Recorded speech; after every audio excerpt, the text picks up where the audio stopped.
ฮอดเจ้าสาวบ้านด่านปากเซคิดฮอดแท้เดสาวปากเซบังไฟเคยฟ้อนละวงงานถาดพนมปีกายคักแห้งหลายอายจนบ่อยากมือมวนอีลีปีนี้ตั้งปีกายสาวแก้มใสอายติดใจเอาเลือแอวอ่อนฟ้อนงามเห็นย้ำใดอายบ่เบื่อ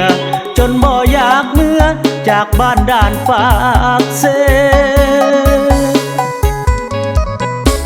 เอาเต้นเต้นเต้นเอาย้อนย้อนย้อนฟ้อนลำวงเล่าย้อนยุกอายนี่มีความสุข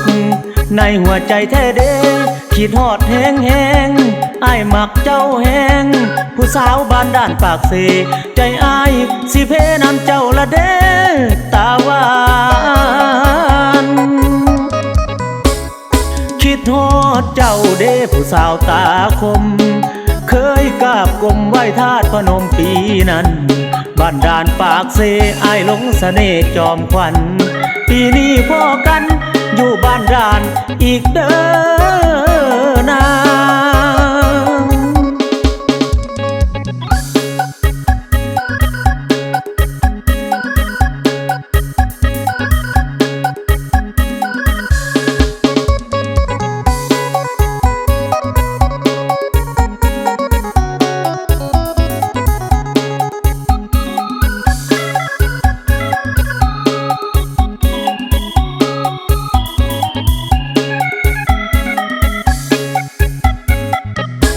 เอาเต้นเต้นเต้นเอาย้อนย้อนย้อนฟ้อนลำวงเล่าย้อนยุกอายนี่มีความสุขในหัวใจแท้เด้คิดฮอดแห้งแห้งอายมักเจ้าแห้งผู้สาวบ้านด่านปากเซใจอายสิเพนำเจ้าละเด้ตาหวานคิดฮอดเจ้าเด้ผู้สาวตาคมเคยกราบกรมไหว้ธาตุพนมปีนั้นบ้านด่านปากเซอายหลงเสน่ห์จอมขวัญปีนี้พอกันอยู่บ้านด่านอีกเด้อนาง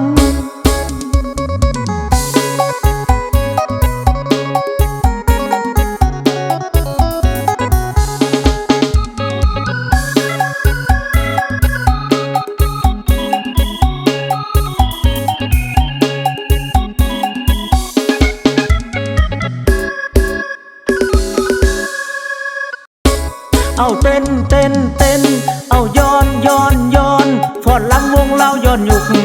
อายนี่มีความสุขในหัวใจแท้เด้คิดฮอดแห้งแห้ง